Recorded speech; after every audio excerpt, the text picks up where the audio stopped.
Good evening, everybody. Welcome back to Carl's Conversations, where this is a safe place to have difficult conversations. We thank you again for listening. We have a great episode this evening.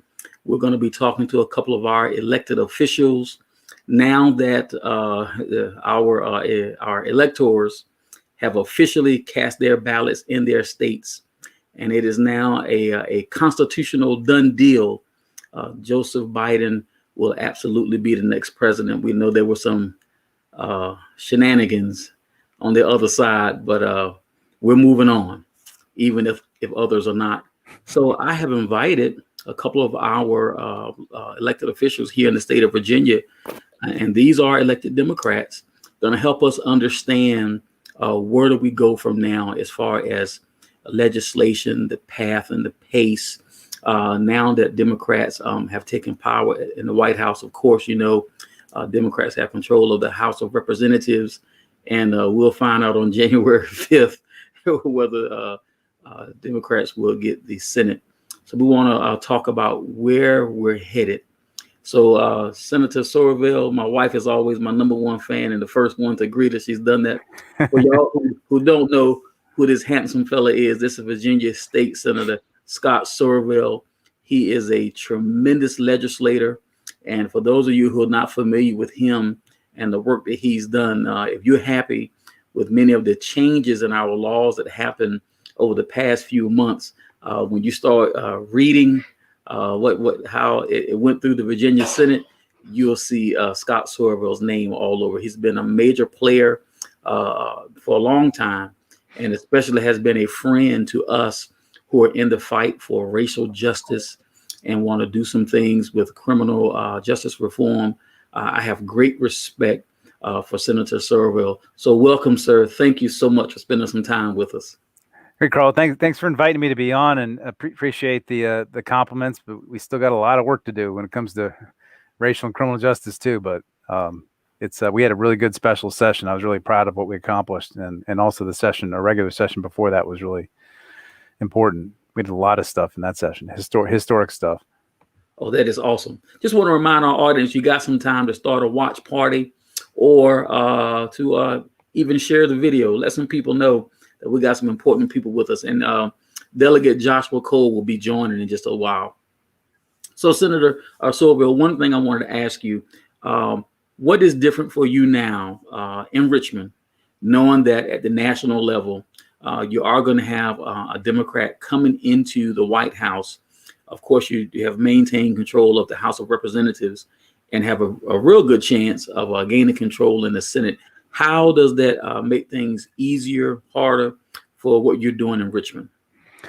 Well, I think it makes things a little bit easier in the sense that, a lot of people don't realize how much power their state government really has to get things done. The federal government, a lot of people think the federal government does all environmental regulation, or the federal government does a lot of big transportation stuff, or the federal government, is sort of the arbiter of all things with regard to, reproductive rights, or et cetera. But there are a lot of things that we can do at the state level if the federal government doesn't step up to the plate. So if the feds decide they're not going to enforce our environmental laws, we can do that through Richmond. If the federal government decides they're not going to, for example, in the Department of Justice can look at civil rights violations in local police departments. We just gave the Attorney General the authority to do that at the state level because DOJ has basically given up since Eric Holder left. If the feds aren't going to protect women's reproductive rights, we can pass laws in Richmond to do that. And so to the extent that we now have a president who's actually going to enforce parts of our laws that are important to us, it takes a little bit of pressure off of us to take some big steps on that, to step in where the federal government has stopped doing its job. So that I think is important and takes a little bit of pressure off of us. But without getting the U.S. Senate, it's really going to limit what the federal government can do. And there's so much that needs to happen at the federal level to help us out at the state level. For example, an infrastructure bill. If we could pass the kind of infrastructure bill they're talking about, it could help us get the Long Bridge solved. It could help us, get that rail line from Richmond to Fredericksburg all the way up to DC. We could get that thing lit up so you got a high-speed rail going. Right now, we're looking at 10 years to get that funded. If the federal government could step up, they could pay for it in a couple of years and get it in place. We got the work done within 4 or 5. So, the federal government needs to step up to the plate on a lot of different funding things like education, higher education, secondary education, TANF policy, child care policy. There's just a lot of things that we need the feds to step up to do. And as long as we don't have the U.S. Senate, I think they're going to be kind of limited in how much they can get done. Right. There's so much conversation about the different factions in the Democrat Party, with the progressives, the establishment. Does this election change how the inner party policies will happen? Do you see that we're going to have some areas to make great progress in areas where we need to have progress, but still have enough of the staunch establishment to keep order? What do you think is going to happen? Well, I really hope that now that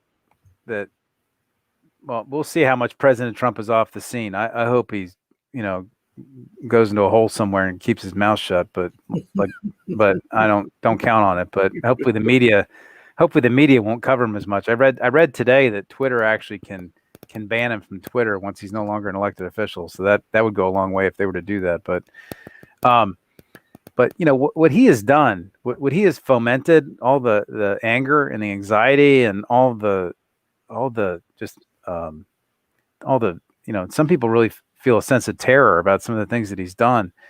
It's really caused a lot of people to engage in our process. And I think it's exacerbated a lot of the divisions within our party. And I think without him there, throwing gas in a fire every time he has a chance, and we actually have a leader like Joe Biden and also our Vice President-elect Kamala Harris to help articulate a vision for the party, I think that'll help to bring everybody together so we're not fighting within the party nearly as much. So I think that's going to be, I think you're going to see some of that. There's no question, though, we're going to still continue to have conflicts about how fast progress should be. And, it's one of the things that I've discovered being in the legislature, that you can only go so fast. Like the public can only accept so much change so fast. And, President Obama talks about a lot about how progress is incremental, and about how when you're steering a ship across the ocean, you take it a little bit here and then a little bit here, and a little bit here, a little bit here. And by after a while, you just realize you changed the entire course of the ship. It just took you a while to get there. And that's typically how progress works. And having done this for 11 years now, I'm starting to see that. It's really hard to make really, really big changes really fast. Mm-hmm. And so there's a lot of people that want to make that big change really fast. And that's where a lot of the tension in the party comes from. Right. I'm sure that's a difficult thing to explain, because there's some things that are just so right there in your face. Like, for instance, the criminal justice reform. There's so many things that need to happen yesterday. And it's pretty difficult to tell people who are not being treated right for a long, long time that we got to have patience. Yeah. It's only 4 centuries or more. I don't know. Yeah. But here's a question for you. As far as immigration issues in the state of Virginia, what does the presence of Joe Biden in the White House, him and Kamala Harris, and like I said, the possibility of gaining the U.S. Senate, what difference does that make in the state of Virginia when it comes to immigration issues? Yeah, so that's a great example, and I'm glad that you brought that one up, because if you want to talk about anxiety and terror, talk to somebody who's got parents who are undocumented and trying to become U.S. citizens, or trying to get legal status, or trying to live their life. The week after Donald Trump was inaugurated, there was a hypothermia shelter in the northern part of my district in the Route 1 corridor that's run by Rising Hope Methodist Mission Church.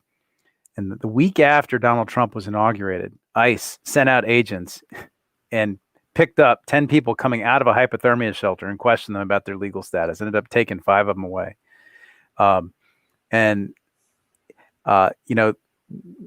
We just passed the law this last year. It was my bill to give about 300,000 undocumented Virginians the ability to get a driver privilege card.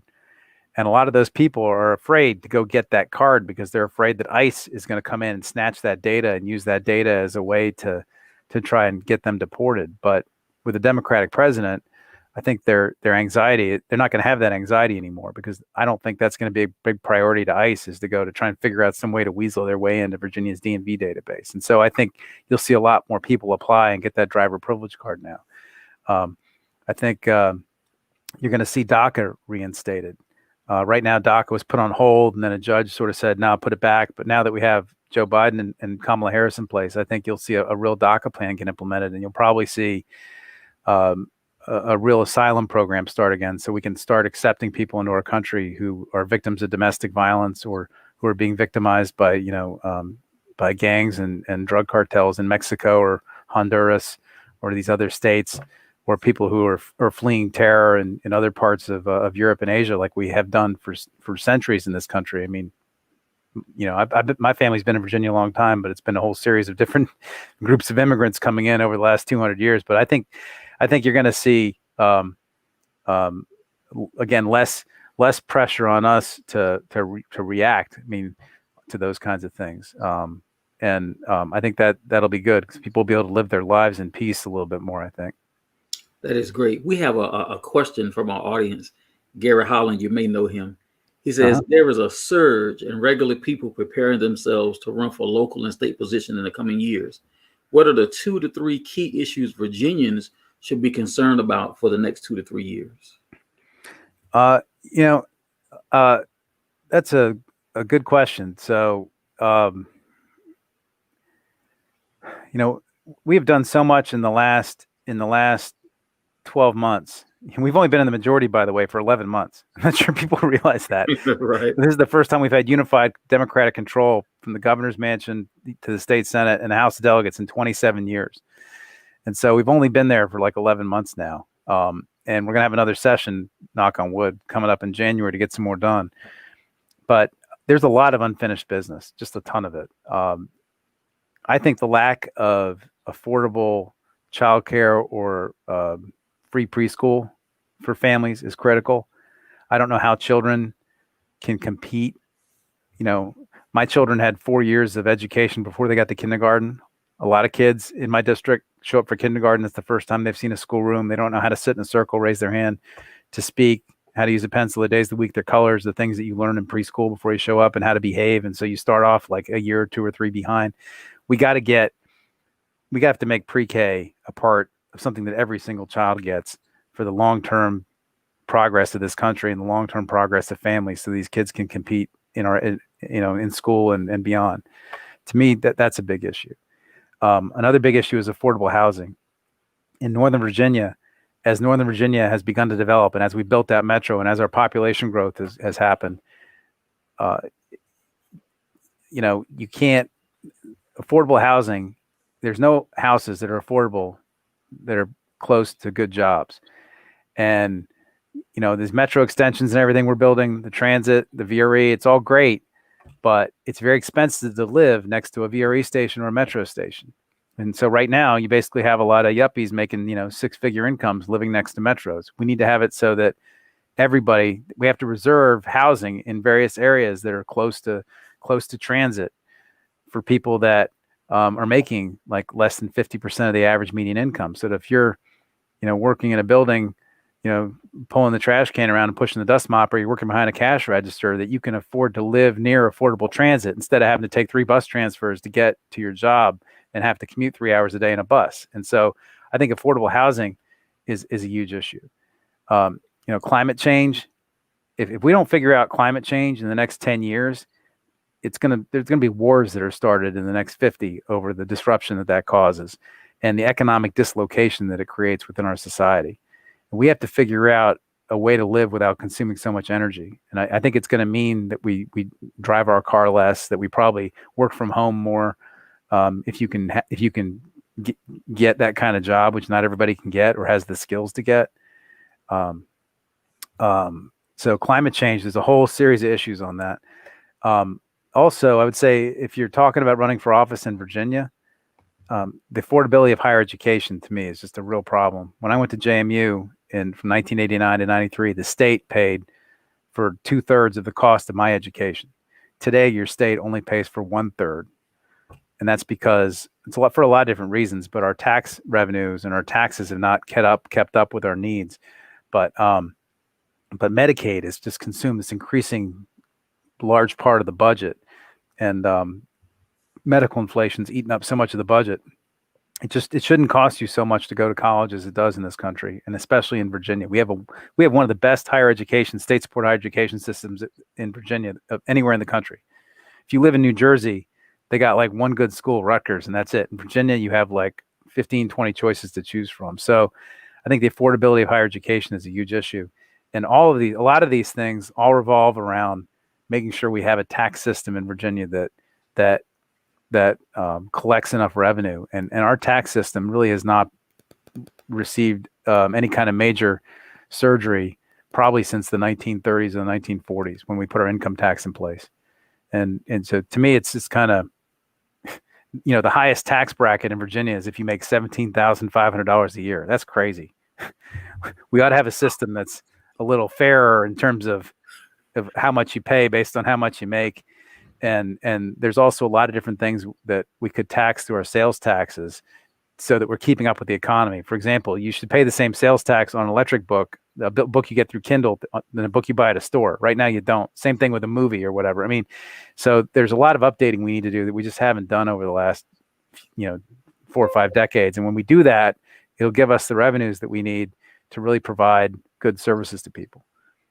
That is awesome. Thank you for answering that. We have another question. And thank you for answering these questions, Senator Silver. We appreciate it.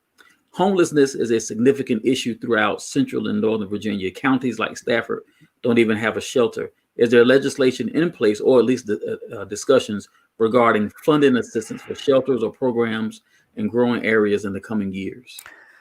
Yeah. So, first of all, the construction of homeless shelter and those types of services is typically something that's done at the local government level. And Stafford traditionally has been run by, at least in the last, 15 years, by sort of, anti-tax, very conservative Republicans.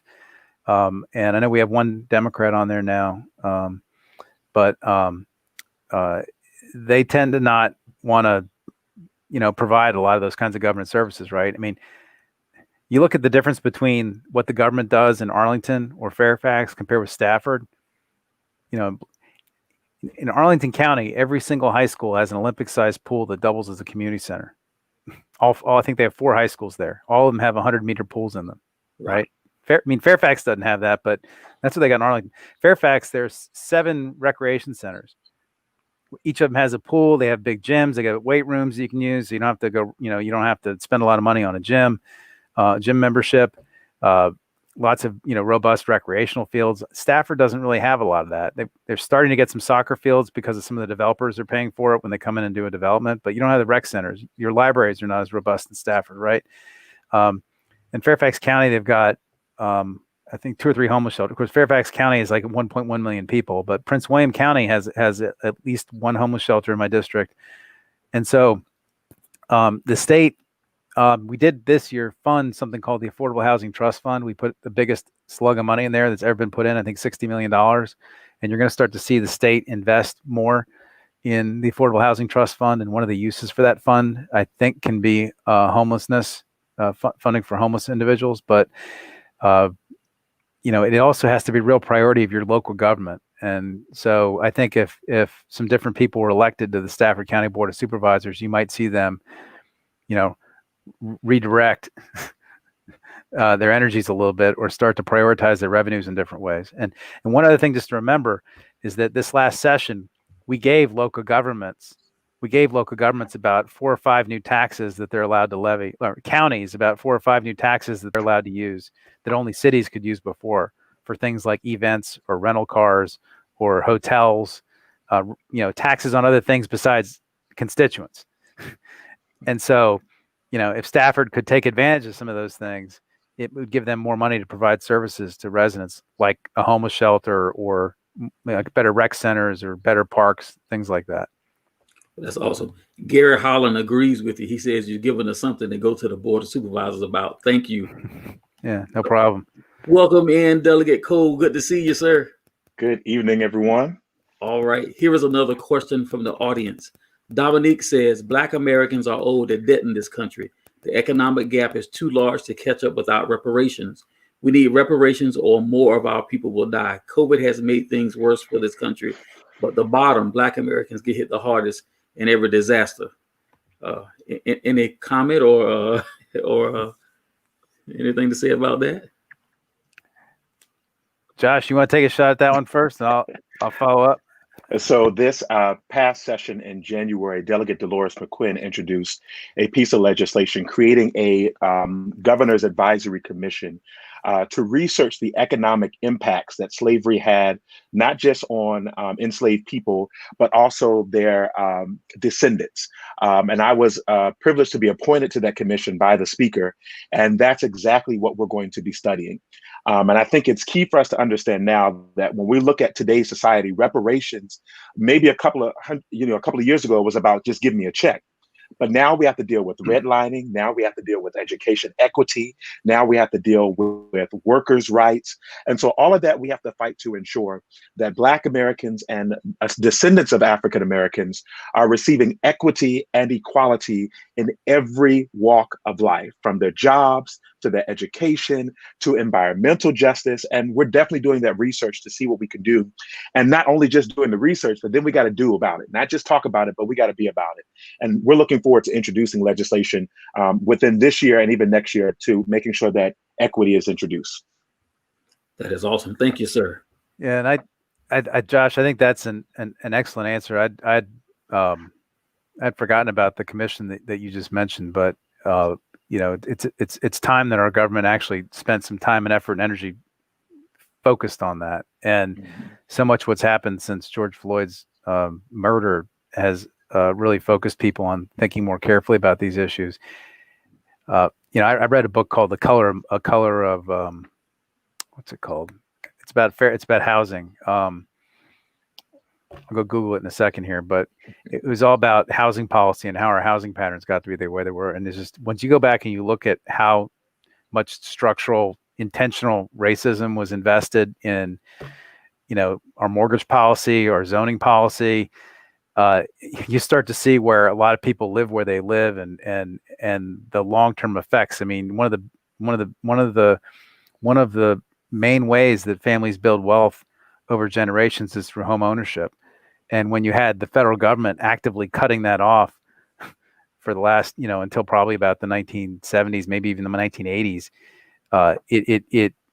it causes the shadow of slavery and Jim Crow and all that to carry on a lot closer than a lot of people think that it did. And we have to be conscious about trying to make up for it in our policies today. And I think we're just starting to come around to figuring all this out and to figure out ways to deal with it. So I think that commission's gonna be an excellent first step.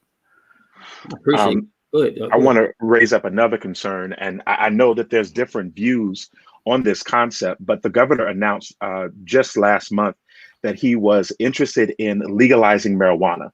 And we have to take a look at that history of where the war on drugs initiated and how it started.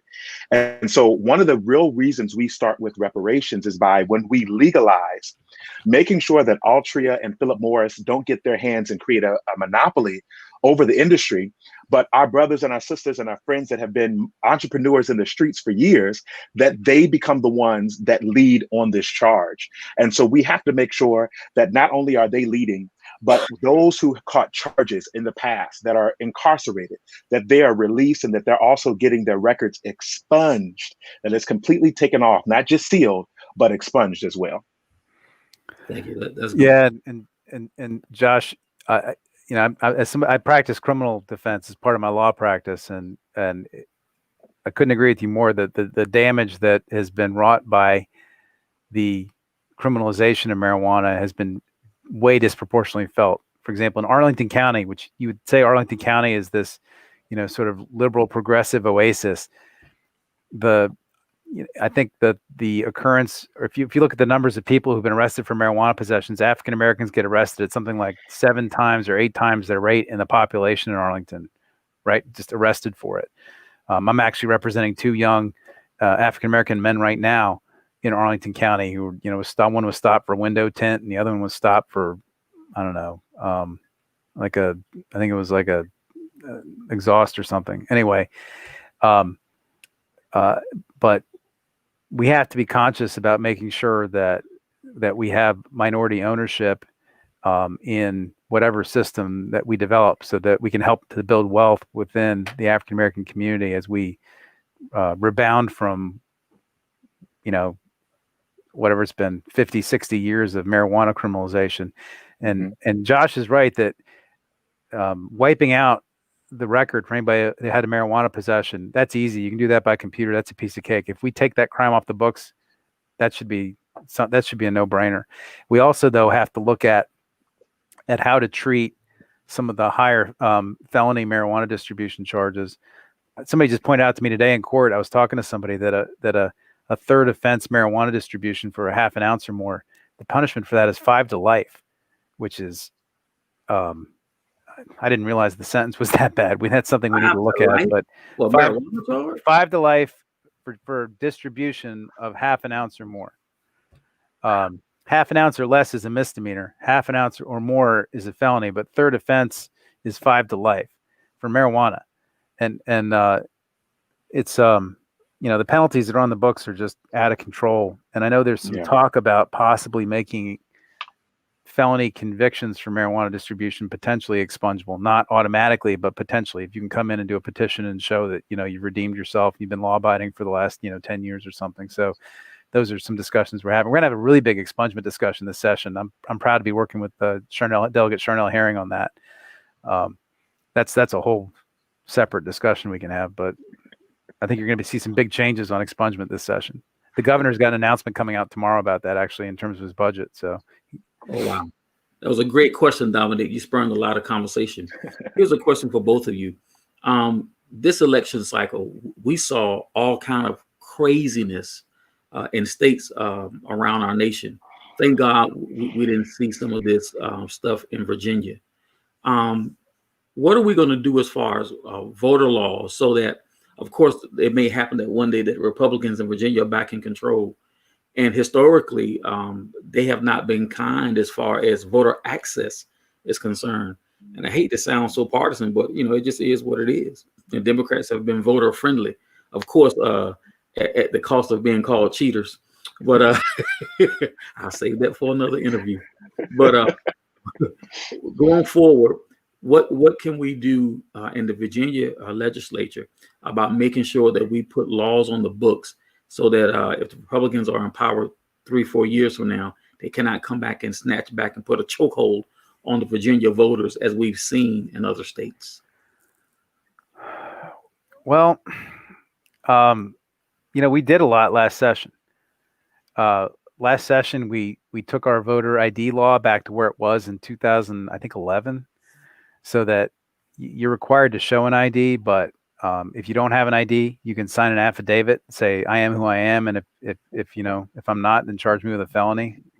So we got rid of voter ID. We did a lot of big changes last session, and those are now on the books. We expanded early voting from 10 days to 45 days. We changed when you sign up to get your driver's license to automatic opt-in to voter registration instead of automatic opt-out. We did a tons last session. There's still some work to do. I think we need to make the Dropbox thing that we just did this last session, we need to make that permanent. We need to make the absentee ballot curing process so that if you don't put down a witness signature or whatever on your ballot when you mail it in, that they can call you up and you can come fix it, so they just don't throw your ballot out. That's something we did in the special session, which I think might only apply for the special session. We got to fix that. There's Josh, you got any other things that I know? I want to ask one question real quick. The change that we made to the 45 days of early voting, so that was not just for this COVID period. That's permanent. That's permanent. Okay, yeah. Wonderful. And actually, if you live in North Stafford or Eastern Prince William County, there's a special election going on, and there's a vote in 22 days, and we know. I'd encourage you to ask for your absentee ballot right now. Go online, apply electronic, so they mail that ballot to your house. You can flip it around and mail it back in, because you never know what the weather's gonna be like in January, whether you can get to the polling place. Yeah. So you need to vote by mail, and I don't think you can go to the registrar's office and vote yet, because I'd be really surprised if they have the ballot ready, given that we just picked our candidates on Sunday. Sunday. Yeah, but if you get your application in, they'll get you that ballot as soon as possible. Yeah. Yeah. Yeah, so there are some other great things that we can do. One of the things, and we're already seeing it now, I believe Senator Mamie Locke has a constitutional amendment to allow automatic restoration of rights for nonviolent felons. So we know many of our cousins, many of our friends, or whoever, once they come home, they still have to apply to get their rights restored. And so we have to put in a constitutional amendment, talk about racist policies enacted into the Virginia Constitution. We have to get a constitutional amendment in order to automatically restore the rights of nonviolent felons once they come home. And so that's going to be in the Constitution. And so that's not something that can just be changed if the hands of leadership changes, in the next 4 or 2 years. That has to go through a whole process. And so that's one thing that I'm really looking forward into voting for this year. We had also, coming in 2022, we have same day voter registration. So I know you saw the many of people who were like, oh, the voter fraud, they have more people who voted than who were registered. That's because these states had same day voter registration. So you could show up to your voting precinct, register there, and then go and vote. And then later down the road, they were adding you onto the rolls. And so that's coming to Virginia in 2022. And I think there's some other great things that we have to do, is making sure that people are educated to know when voting is and what the positions are on their ballot as well. Yeah, let me just put a little bit of a punctuation on that too. A lot of these new registrations are really people just changing their address, right? It's not somebody new registering. It's a lot of times people have moved and they forgot to update their registration, and so that's the same day registration ends up picking up a lot of those types of folks, and then it takes some time for them to square the two records. But on that felon voter restoration, we've been trying to get the Constitution changed for over a decade now. Ever since I was elected 11 years ago, people have been putting in that constitutional amendment to take that out of our Constitution. And I just want to read you a quote, just so we're clear about why Virginia has a felon voter disqualification. And it was because in 1902, when the conservative white establishment took back the Virginia government from the Reconstruction Constitution, they put in the poll tax, they put in the literacy test, and they put in the felon voter disqualification. And Carter Glass, who ran the convention, I'm going to read you a quote. He said the purpose of this was to eliminate the darky as a political factor in this state in less than 5 years, so that in no single county will there be the least concern felt for the complete supremacy of the white race in the affairs of government. And that's why that was put in our Constitution. And I can't believe that we're still talking about taking it out in 2021, but we are. We have to vote on it 2 more times before we can get it to the voters in 2022. Yeah. This is crazy. Yeah, that is amazing. I attended Liberty University, and right smack dab in the middle of the university is Carter Glass Mansion, and that's when I learned about the history. And when you think about it, imagine back then how easy it was for African Americans to be arrested. We had sunset towns where it was illegal for you to be outside at night, just if you were an African American. So that was all planned to minimize and dilute the African American vote. Wow. Here's a question. We were talking about restoration of rights, and one of our audience members said, does that include the right to own a gun when the offense was nonviolent? So I saw that question pop up in the feed there, and I think that was Bob Hand, who lives in my district, who is frequently at my town halls. But under current Virginia law, when your civil rights are restored, that makes you eligible to have your firearms rights restored by a judge. And so under our current process, you have to then go in front of a judge, and a judge is entitled to look at your history, the background of the crime, your how you've lived your life since you were convicted of the felony, and then decide whether or not to give you back your firearms rights, or it's possible even they might be able to give you back like part of your rights or something, but not all of them. I don't know. But I've done a couple of those in court before, and the judge has to basically look at it and decide whether or not you've proven that you've redeemed yourself enough or that you're law abiding enough to have those rights back. So that's what our current system is, and the constitutional amendments that we proposed wouldn't address that. They would make a lot more people eligible, because again, as soon as your civil rights are restored, you can then go ask to get your gun rights back. But nobody's proposing to automatically restore firearms rights. Thank you for answering that. Here's another question from the audience.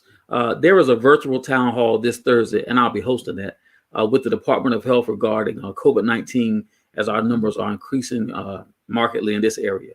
In addition to locally driven education like town halls, is the state considering tougher enforcement for large gatherings, mask wearing, etc.? I doubt it. I think most of the enforcement that's going on is going on at the local level. So you have, your local police and your local sheriffs doing it. And I have a really hard time seeing the Stafford sheriff getting really involved in that unless it's something pretty extreme. But I know early on when this happened, I had a couple people called me about enforcement. And for example, we had an issue over in Quantico where they didn't shut down their barbershops. Town of Quantico, by the way, has a population of, I think, 300 people, but it has 8 barbershops. And they cut a lot of marine hair over there, right? And barbershops are a huge part of their economy, and they wouldn't shut their barbershops down, even though the governor's order said to shut down. And anyways, we had a little conversation with the state police about whether we're going to, anyways, the town eventually came into compliance with that. But I think if you were to see like a really big concentrated gathering and really something flagrant, I could see that, maybe resulting in a violation or two. But I think, we're mostly just trying to raise awareness about danger and get people to behave through awareness. But I haven't heard of many people getting charged with anything as part of this. But, we'll see. It's getting bad out there. I mean, the numbers are higher than they've ever been. And we definitely need to start being more responsible. Absolutely. Now, we've done so much work, especially in this area, through organizations like Enough and Stafford Black and the Stafford NAACP. We have been working very hard when it comes to racial justice, social justice. And I got to thank you guys for the police reform that you did pass in the state of Virginia. I think went into effect in July, right? No more no-knock warrants and things like that. I'm wondering. March 1. Okay, thank you for the correction. Some of it's March 1, and there's some other pieces of the bill that had a little bit longer, like the jury trial bill was like July 1, but yeah, most of it's March 1. Can we explain that? And then as we look towards the future, where are we going as far as making things better in that area going down the road? You want me to explain the police reform bill? Yes, sir, if you don't mind. Wow. Okay. Because that was a big omnibus, right? Yeah. The short version. Yeah. So, gosh. So, first of all, after George Floyd happened, we as a caucus came together and we decided we need to do something about policing reform and criminal justice. We came up with 120 ideas. We reduced it down to 28. We proposed those 28. We passed 25 of them. And I would say about 13 of the concepts we proposed had to do with policing reform. So first of all, we banned no-knock warrants. We also put in place that you can't serve a search warrant at night unless you go to a judge and get the blessing from a judge ahead of time as to why you have to serve it at night instead of during the day. Because the feds serve most of their warrants during the day. You serve stuff at night. That's when a lot of times when bad things happen. So we said you have to establish why you have to serve it at night if you want to do that. Nobody's really talked about that a lot. We also banned police officers having sex with people they've arrested. If you can believe that, that's not illegal in Virginia right now. But it is now. We also made massive changes to what's called the decertification process. A police officer, to become a cop, they don't get a license, but they get a certificate to be a police officer. And once you're a certified law enforcement officer, you can go from department to department. You don't have to go and get recertified again. So you can say, be a deputy sheriff in Stafford, and then you can go to the Fairfax County Police Department, and then you can go to the Virginia State Police. And you don't have to go get recertified again, right? Well, the way it worked under present Virginia law was that if somebody first of all, they can only start a decertification proceeding against you. That is, take away your ability to be a police officer if you had a positive drug test or you were convicted of a crime, not charged, but convicted. So we broadened up the ways you can get decertified. So now they can start a decertification process as soon as you're charged. You get decertified for lying in court. You can get decertified for violating. The Department of Criminal Justice Services has to come up with an officer code of conduct, which includes things like use of force and abuse of force and excessive force and duty to intervene. You can be decertified for those kinds of things. In addition, under our existing law, a police officer, law enforcement officer could stop a decertification proceeding by simply resigning. And so what often happened is they'd be accused of misconduct and resign, then they would take a job somewhere else. And so you'd have these bad apples getting passed around from department to department. In addition to that, under the old law, the new department couldn't look at any of the records from the old department. And so we changed that to say that if you want records from the guy's prior employer, you can get all those records, including any kind of misconduct complaints or any kind of things that showing they were violating rules or procedures. We made it a crime for a police officer to use a chokehold. We made that a felony under existing Virginia law. If I gave you a chokehold, I could be charged with a felony, but if a law enforcement officer gave you a chokehold, they could not. We deleted that exemption from the law, so now police can be charged with that, and we specifically prohibited law enforcement from using chokeholds unless their life is at risk. We also required them to issue a warning before using deadly force. If it's feasible, we said you can't shoot into a moving motor vehicle unless your life is at risk. There was a man killed 3 blocks from my house where that happened.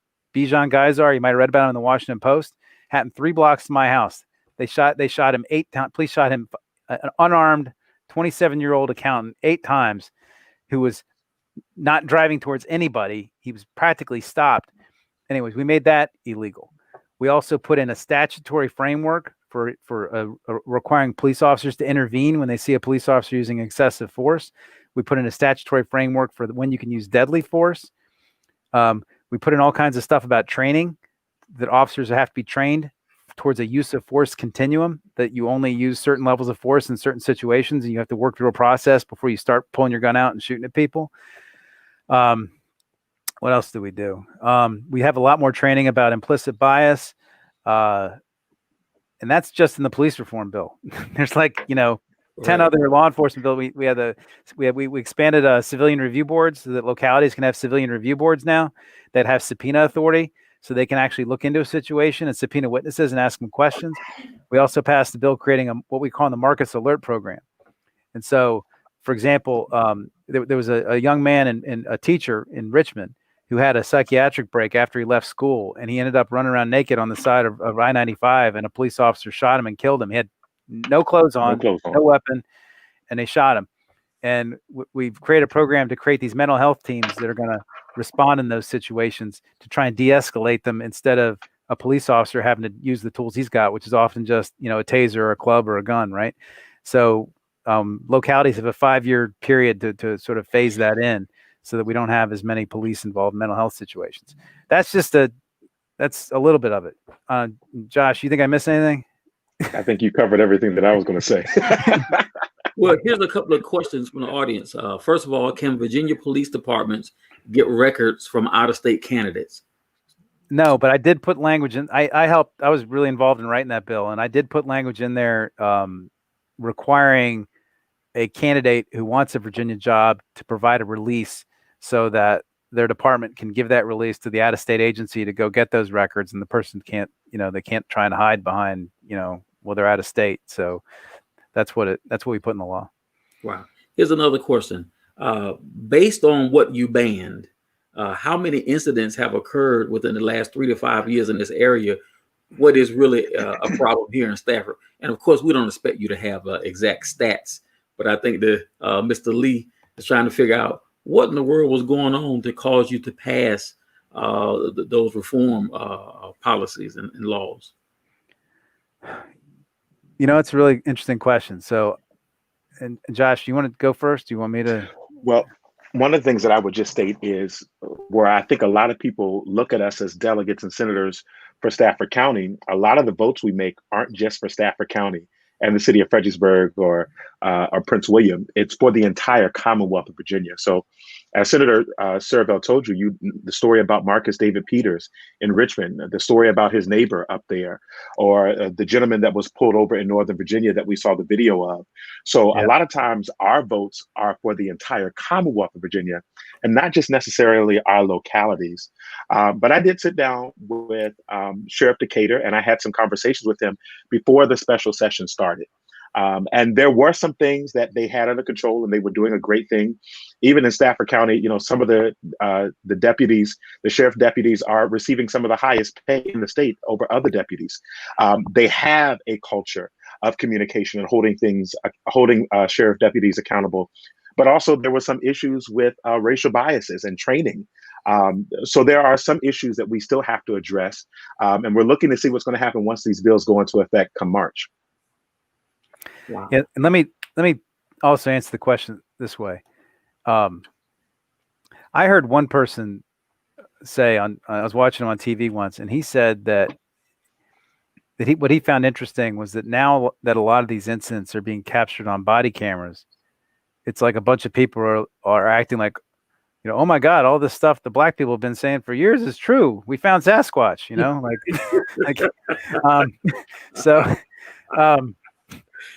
you know, it's there was an incident. Josh already hit the incident. I had a constituent from Woodbridge who got he got taken out of a car on I-95 by a Virginia State trooper by his neck after he refused to get out of his car. Police officer said they smelled marijuana. He said, I don't got any marijuana in my car. I want to leave. They said, nope. And then they brought in, you know, another officer that escalated the whole thing, yanked him out of the car by his neck. They never found any marijuana. And, but you know, that happened in Prince William County. That's pretty close to Stafford. Mm-hmm. I have another situation that occurred in my district in Gum Springs. Now, you know, Gum Springs is the oldest historically black community in Fairfax County. So right off the Route 1 corridor. But there was a young man who he was clearly high on something. I don't know what it was, but they had one officer who was out there trying to talk him down and get him in an ambulance, and it was all on his body cam. And the guy kept saying he wanted to talk to somebody. He wasn't making any sense. The officer was like, come on, man, let's just get in the ambulance. The paramedic was saying, come on, let's get in the ambulance. All of a sudden, out of nowhere, some other officer just shows up with his taser and just starts tasing the guy to death, slams him on the ground, tasing the back of his neck. All in body cam video. That officer right now is charged with 3 misdemeanor assault offenses. He actually just filed a defamation complaint against the police chief today or yesterday, claiming that, you know, there's a big misunderstanding. That happened in Fairfax. Bijan Geisar shot and killed my district. I already talked about that. You know, but you know, the names are endless now. There's the 50 some names of folks, you know, like Eric Gardner was killed by, you know, chokehold, right? I mean, so this happens. You know, I'm glad to say it doesn't happen as much in Virginia, but we need to do everything to make sure that it doesn't and incentivize our officers and set rules in place to make sure that it doesn't. And I will tell you that, you know, some of the strongest supporters of the police reforms that I just talked to you about, that whole list I gave, I mean, I worked with the Virginia Chiefs of Police Association, the Virginia Sheriff's Association, and what they all said to me is, like, all these standards, like a chokehold ban, you know, duty to, intervening, excessive force, shooting and moving motor vehicle, all that stuff is stuff we train to. Like accredited police departments, they all follow all these rules. And so these rules you guys are putting in place are the rules that everybody already should be following. It's like, it's all the non-accredited police agencies in Virginia, which there's a lot of them that just sort of, you know, they go out there without as many rules or standards or policies that are the ones that we need to bring into compliance. And that's what this was about. So, you know, a lot of our Northern Virginia agencies are pretty professional already, but there are over 400 law enforcement agencies in Virginia. When you start talking about the private police forces in the towns, some of the smaller counties and some of the smaller cities, and those are the ones that we have to consider when we take our votes too, to make sure we have a playing field that's good for everyone. Thank you so much. We have a question from the audience. I really want to try to get this one here. Jamie is asking, as the mom of a soon-to-be new black teen male driver, I would love to see more being taught about what police consider red flag type of words or actions. If kids are scared, which is natural, and they know more, if they know more, it'll protect them more. If they want to call or FaceTime a parent, they should be able to, in my opinion. Thank you for all you do. What do y'all think about that? That was That's good. something, yeah, that's something the state police actually reached out to us and suggested as part of this process, was that they thought that as part of our K through 12 sort of standard curriculum that we ought to have, as part of part of the driver education that we do for students, that we ought to talk to students in the classroom about how to interact with law enforcement whenever you're stopped. And, I thought that was a good idea. I mean, nobody ever gave me a class, but, I'm white, right? So, I will say to Miss Ashton, I think it was enough in partnership with a couple of other groups in this area right here in Stafford and Aquia.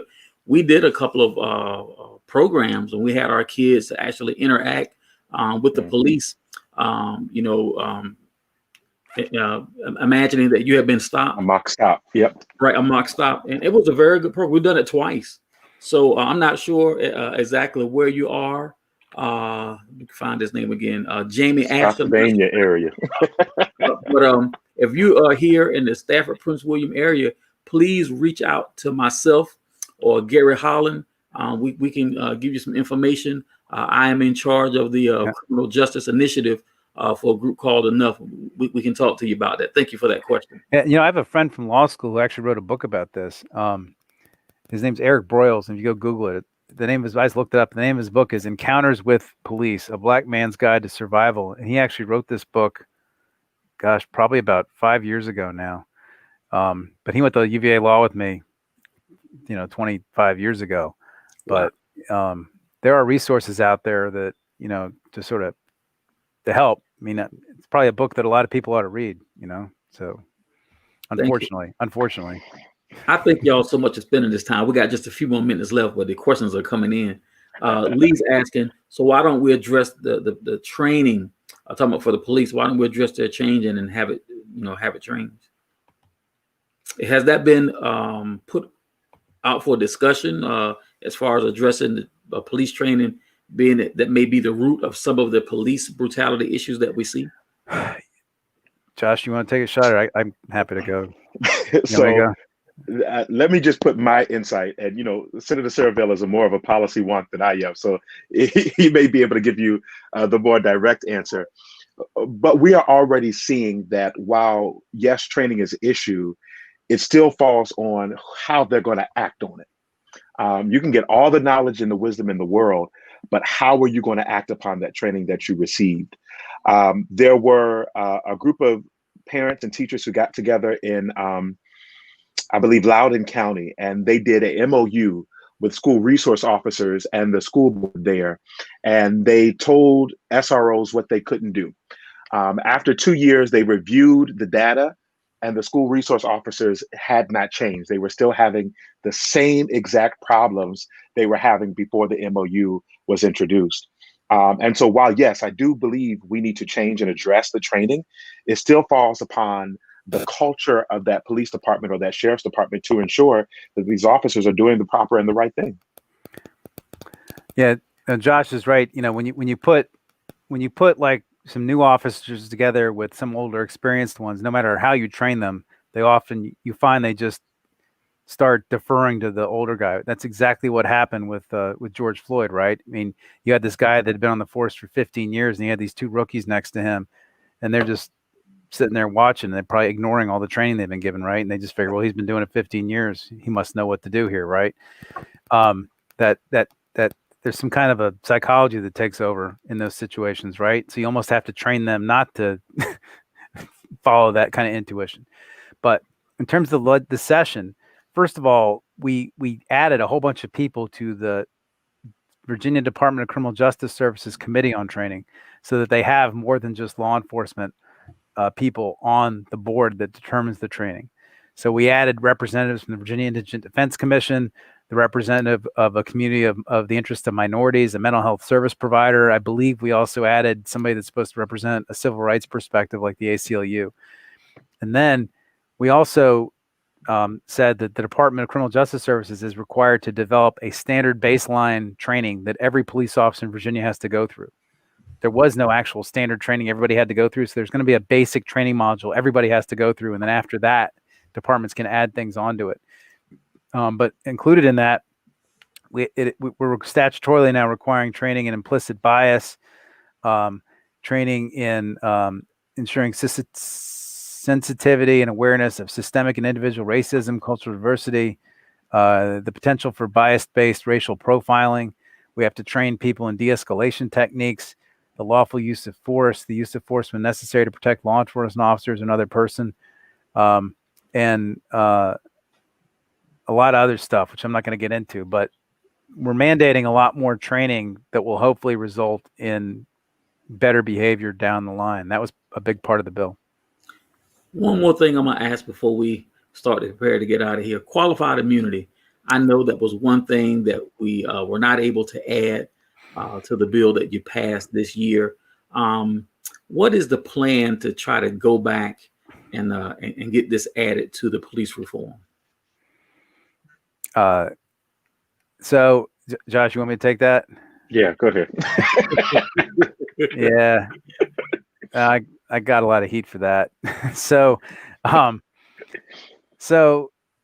here's what the issue is. So, what qualified immunity says is that if the rules really aren't very clear about something, like if there's not a statute that says you can't do this, or if there's not a court decision that said doing that is wrong, then a police officer can be immune until a judge writes that opinion and says you shouldn't have done that, or in this situation you shouldn't have done that, right? And so, first of all, in the bill the House had a bill that was basically wide open, and their bill basically said, the bill that came over to us basically said that if a police officer violates somebody's constitutional rights or any provision of state law or any kind of administrative regulation, you can sue them for anything. And the problem was it was too broad. That would basically change the law of car accidents.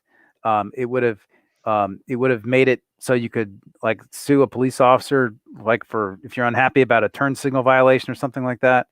And also, just so you know, there's a lot of very conservative national organizations that want to reform qualified immunity because they want to use these lawsuits to attack our gun violence prevention laws, like all the laws that Josh and I just worked really hard to pass last session, like red flag or one gun a month or universal background checks, right? Because that involves a Second Amendment constitutional right. So if you create a lawsuit over that, you can use that Second Amendment right to challenge all these gun laws, right?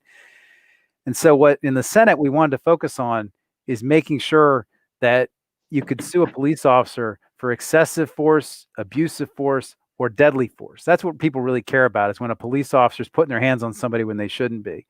And the bill we got was just wide open. And so we're trying to draft a bill that's just focused on the situations where it's abusive force, deadly force, or excessive force.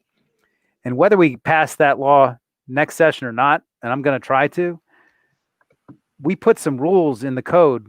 When we put in our code, duty to intervene, excessive force, here's when you can use deadly force. You can't use a chokehold. It's now illegal to use a chokehold. We put those clear lines in the Virginia code so that now you can't assert qualified immunity if you get sued. So we already took a big step with the bill we passed last session, but there's a little bit more we can do to make it clear that you can bring that lawsuit if a police officer lays their hands on you and they shouldn't have. And that's the plan, I think, for this session. We're going to try and do that. We'll see how it goes. This has been great information. I am very, very conscious of your time. I will tell you that my audience does not want me to let you go. But I want y'all to know maybe I can trick them into coming back one of these days. Senator Surovell, Delegate Cole, we have certainly enjoyed you and very thankful for your time and the information that you shared. I just want to give you an opportunity before we close out tonight. Are there any closing comments, anything you wanted to communicate to our audience? Delegate Cole, I'll ask you to go first, and then Senator Surovell. I think it's very key that everyone make sure that you stay civically engaged. I know, especially for those of us who align with me who are Democrats, we think we got Joe and Kamala in, and we think we can go to sleep. But there are still some ramifications and things that President Trump has put in place that even with them controlling the executive office, the courts and everything like that, we still need to make sure that our state legislatures are holding the gate and pushing back on the line. And so it's extremely important. As we go into this virtual session in January, you hear a lot of people who are saying that the legislators are not being accessible, but this special session makes it even more accessible for you. You no longer have to drive down to Richmond and wait 2 to 3 hours just to hope to get an opportunity to speak at the committee, only to find out that the committee is closing. You can now come in virtually. You can now reach out to your delegates virtual and have virtual meetings. So stay engaged, stay involved, pay attention to our social media pages. We'll provide updates for you on how this special session is going to work. And then re-election time is coming next year. The General Assembly, all 100 seats of the House of Delegates, the governor, lieutenant governor, and attorney general. These positions matter. And so we cannot allow us to go to sleep and stay at home. We need to show up and be engaged at all times of the year and engage with all of our legislators. Thank you, Delegate Cole. Senator Surovell. Yeah, amen to everything that Reverend Cole said there. And you know, the first opportunity to get involved is the special election that's taking place in North Stafford and Prince William on January the 5th. You know, Jennifer Carroll Foy just gave up her seat to go run for governor, and there's an election happening right up there. And you know, in 2008, I was the chairman of the Fairfax County Democratic Committee for the Obama election in 2008. President Obama won Fairfax County by 120,000 votes that year. We had a special election the first Tuesday in January, right after that in 2010. And in the whole county, we had a county board chair special election. And our candidate, the Democratic candidate, won by 1,100 votes. Went from 120,000 to 1,100 in 50 days.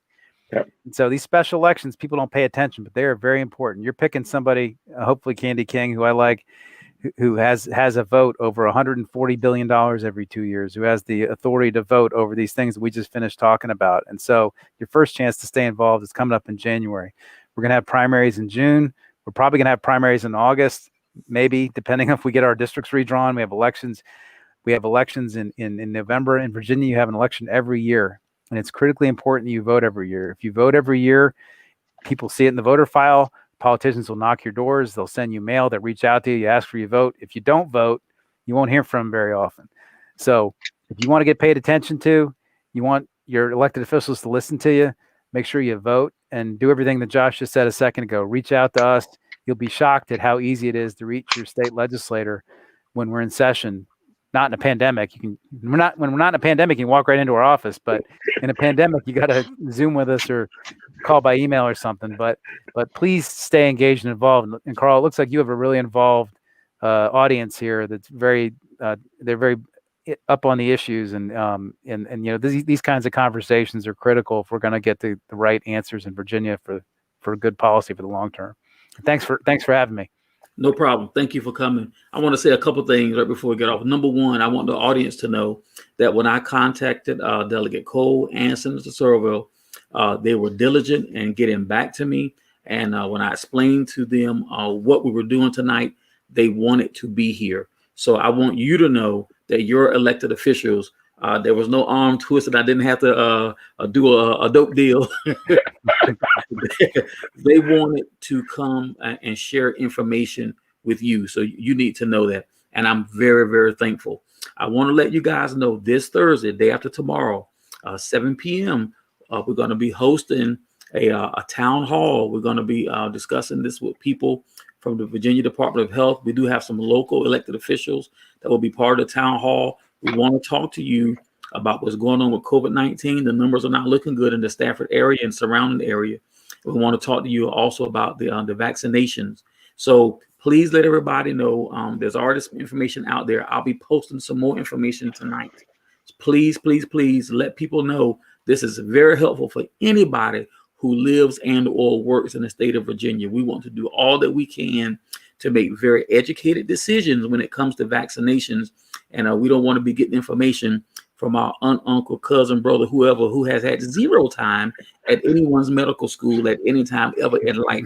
We want to get information from those who are in the know and from our policymakers. So once again, audience, I always tell the audience of Carl's Conversations that I love you. I really do. And the comments are still coming in, gentlemen. The comments are still coming in. This audience has absolutely appreciated your time tonight. We don't take it lightly. We know you guys have families and many other things to do. So we really do appreciate it. I'm hoping, throwing this out here, that at some point I can set up something where we can have members of the Virginia legislature that can come on and talk to my audience about things like this. You know, maybe we do it once a quarter or something like that. These sessions are vital. They're really vital. And not only they don't catch it live, they can always go back and catch it on replay and hear straight from you. This is so important. So we thank God for you. We really do. Delegate Cole and Senator Surovell, you guys are just awesome, and we're glad that we elected you. Thank you. Right. All right. Thanks, Carl. Audience, until next time, as I always say, may God bless you. May heaven smile upon you, and y'all have a great evening. Thank you, gentlemen. Okay, thank you. Have a good evening.